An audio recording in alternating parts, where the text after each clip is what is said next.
국민TV 라디오 정오종합뉴스. 민주당 김한길 대표는 서울시 공무원 간첩 의혹 사건 증거 조작 의혹과 관련해 국정조사와 특검 실시를 촉구했습니다. 새누리당 최경환 원내대표는 최고중진 연석회의에서 민주당의 오늘 장외 집회 계획을 거론하며 민주당이 서울시 공무원으로 잠입한 간첩 혐의자를 편들어 정부를 공격하며 거리로 나섰다고 주장했습니다. 새누리당 김진태 의원이 오늘 한국국정원 검찰이 법원에 제출한 중국 공문서가 위조됐다고 밝힌 중국 정부를 선진국이 아니라고 비하하는가 하면 더 나아가 북한을 돕기 위해서 허위 문서를 우리 측에 제공하는 게 아니냐는 음모론까지 펴 논란이 되고 있습니다. 통합진보당은 어제 비상중앙위원회를 열고 박근혜 정권 퇴진 투쟁을 결정했다고 밝혔습니다. 이상은 이 시간 주요 뉴스입니다.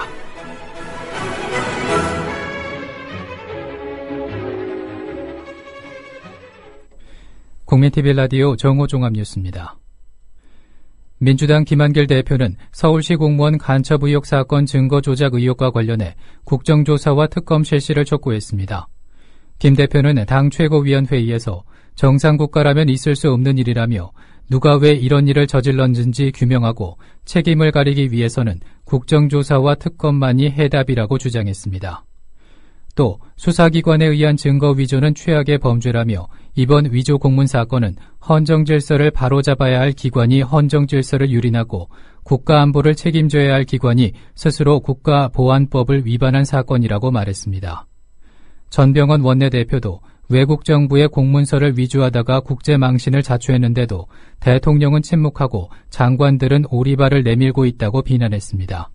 또 국민은 이제 위조한 공문서로 재판을 조작한 정부를 용인하지 못한다며 침묵의 시간 끌기와 오리발은 국민 심판을 자초하는 행동이라고 말했습니다. 민주당 박광훈 대변인의 말을 들어보시겠습니다.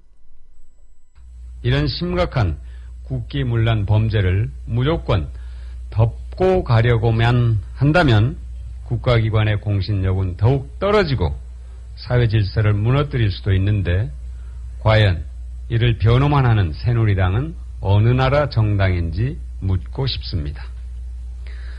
이미 윤병세 외교장관의 어제 국회 발언으로 정상적인 경로를 통해서 공문서를 확보했다는 국정원과 검찰의 주장은 사실이 아닌 것으로 우리 정부 내에서 확인이 된 것입니다. 거기에다가 중국 정부가 형사범죄로 조사하겠다면서 그 문서의 출처를 밝혀줄 것을 우리 정부 쪽에 요청해 왔는데도 무조건 버티고 시간을 끈다고 해서 진상이 묻히고 이 사건이 해결될 수는 없습니다. 한편 새누리당 최경환 원내대표는 최고중진 연석회의에서 민주당의 오늘 장외 집회 계획을 거론하며 민주당이 서울시 공무원으로 잠입한 간첩 혐의자를 편들어 정부를 공격하며 거리로 나섰다고 주장했습니다. 최 원내대표는 검찰이 제출한 문서의 진위가 밝혀지기 전에 정치 쟁점화하면 외교 문제로 비화할 수 있다며 감찰을 통해 진상이 밝혀질 때까지 이를 지켜보는 게 일의 순서라고 밝혔습니다. 정우택 최고위원도 한 번 가출한 사람은 습관적으로 가출한다는 말이 있다며 민주당의 모습을 보면서 왜 지지율이 한자리에 머무는지 알 것 같다고 말했습니다. 새누리당 강은희 대변인의 말을 들어보시겠습니다. 민주당이 지난 일요일에 이어 오늘 또다시 거리 정치에 나선다고 합니다. 작년에도 100여일 넘게 국회 일정을 중단하고 장외로 나가더니 또다시 국회 회기 중에 거리로 나가 대국민 선동전에 나선다고 합니다.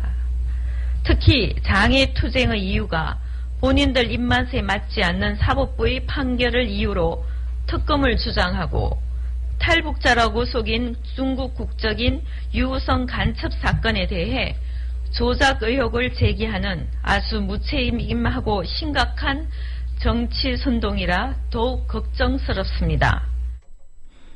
새누리당 김진태 의원이 오늘 한국 국정원 검찰이 법원에 제출한 중국 공문서가 위조됐다고 밝힌 중국 정부를 선진국이 아니라고 비하하는가 하면 더 나아가 북한을 돕기 위해서 허위 문서를 우리 측에 제공한 게 아니냐는 음모론까지 펴 논란이 되고 있습니다. 관련 발언을 들어보시겠습니다.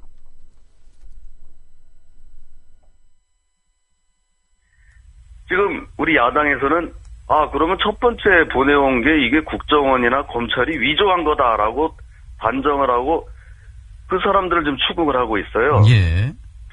그렇게 되면 어떻습니까? 자, 이제 보세요. 이게 좀 외교적으로도 굉장히 좀 예민한 문제인데요. 이렇게 좀 선진국이 안 된 국가들 사이에서는요, 뭐 꼭 중국이 그렇다고 제가 얘기하는 건 아니지만요. 네.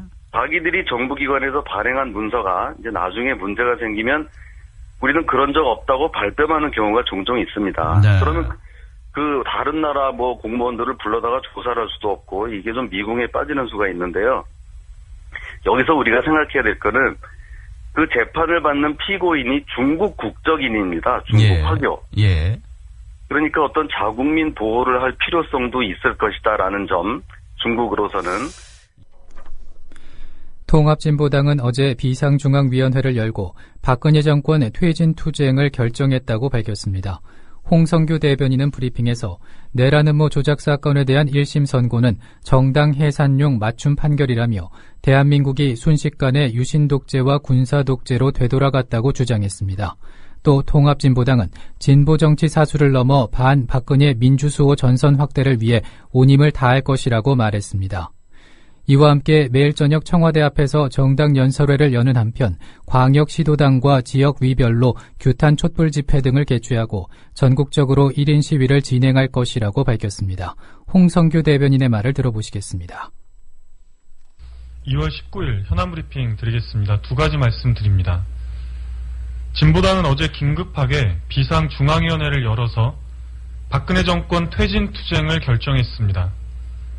내란 음모 조작 사건에 대한 1심 선고는 박근혜 정권의 주문에 따른 검찰 고소장 받아쓰기, 정당 해산용 맞춤 판결입니다. 순식간에 대한민국은 유신 독재, 군사 독재로 되돌아갔습니다.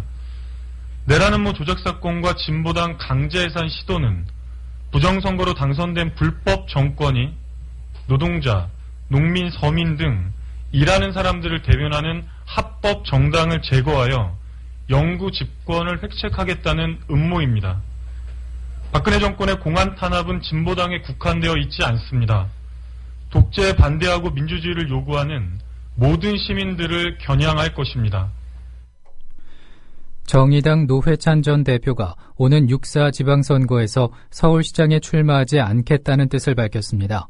노 전 대표는 오늘 CBS 라디오 방송에 출연해 서울시장 출마를 묻는 질문에 지난 서울시장 보궐선거에서 박원순 당시 후보 측에서 공동선대위원장까지 맡았는데 2년 만에 서울시장에 나서는 것은 안 맞다고 보인다고 말했습니다. 또 당원의 도리가 인간의 도리를 넘어설 수는 없는 것 아닌가라고 생각한다며 당에서 출마를 요구해도 응하지 않겠다는 뜻을 내비쳤습니다. 직접 들어보시겠습니다. 저도 뭐 서울시장 선거 출마한 바도 있고 그렇죠. 또 꽤 준비도 많이 했던 사람으로서 사람이긴 합니다만 바로 2년 한 몇 달 전에 2011년 말에 서울시장 재보궐선거가 있을 때 제가 그 박원순 시장의 공동선대위원장 중에 한 명이었습니다. 그러셨죠. 선거운동도 열심히 했고요. 근데 지금 불과 2년 만에 제가 볼 때는 이제 품질 보증 기간이 아직 안 끝난 것 같습니다. 제가 나서가지고 이 상품이 잘못됐으니까 그 반납하고 제가 하겠습니다 이렇게 얘기하는 것은 좀 제가 볼 때 뭐 좀 인간의 도리는 아니지 않는가. 진실을 호도하지 않고 논점을 이탈하지 않는 공정 뉴스.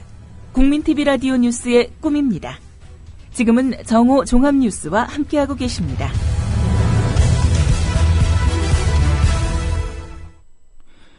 새누리당이 오는 6월 지방선거부터 상향식 공천제를 전면 도입하는 방안을 잠정 결정했습니다. 새누리당 당원당규 특별위원회는 오늘 국회의원회관에서 전체 회의를 열어 이같이 결정했다고 참석자들이 전했습니다.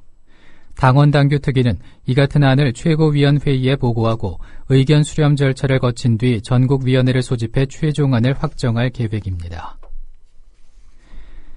경주 마우나리조트 체육관 붕괴 사고 사상자에 대한 보상 협의가 난항을 겪으면서 장례도 지연될 것으로 보입니다.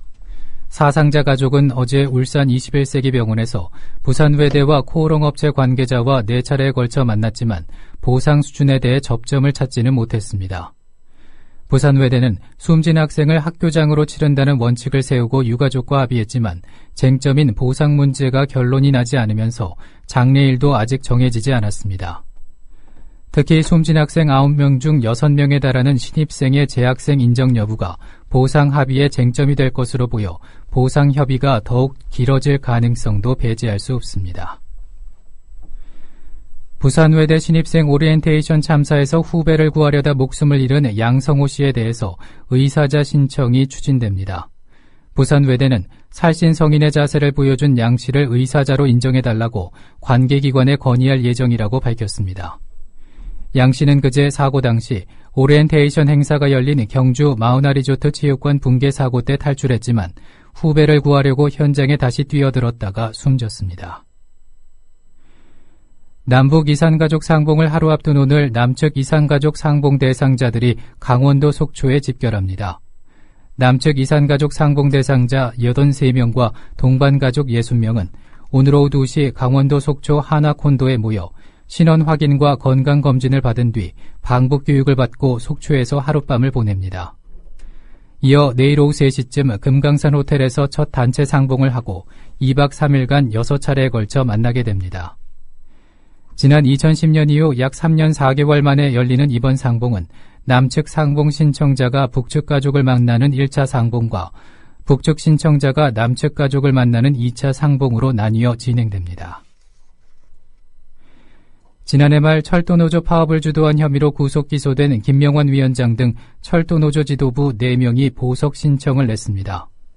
서울 서부지방법원은 오늘 김명환 위원장과 박태만 수석부위원장, 최은철 사무처장, 엄기룡 서울본부장이 낸 보석 신청에 대한 심리를 진행합니다. 앞서 김 위원장 등 4명은 지난 17일 구속영장이 발부됐고 이후 진행된 구속적부심도 기각됐습니다. 국회 인사청문특위는 오늘 오전에 전체 회의를 열고 조희대 대법관 후보자에 대한 인사청문 경과보고서를 채택했습니다. 특위는 조 후보자가 다양한 재판 실무 경험을 쌓으며 인권 보호를 위한 재판을 해온 점, 향후 사회적 약자와 소수자 보호에 나서겠다고 다짐한 점 등을 들어 직무 수행에는 무리가 없다는 판단을 했다고 밝혔습니다. 조 후보자는 도덕성 등에서도 특별한 흠결이 나오지 않아 내일 오후 국회 본회의에 상정될 임명동의안은 무난하게 처리될 것으로 보입니다. 이집트 성지순례 도중 폭탄 테러를 당한 충북 진천 중앙장로교회 신도 가운데 다치지 않았거나 가벼운 부상을 입은 15명이 오늘 저녁 귀국합니다. 정부 당국자는 이스라엘에 머물던 15명이 터키를 거쳐 귀국길에 올랐다며 오늘 저녁 인천국제공항에 도착할 예정이라고 밝혔습니다.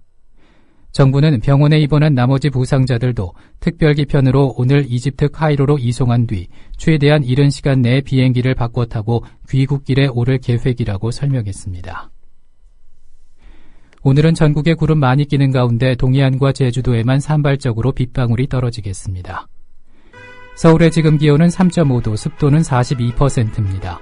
국민TV 라디오 정오종합뉴스를 마칩니다. 아나운서 정승조였습니다.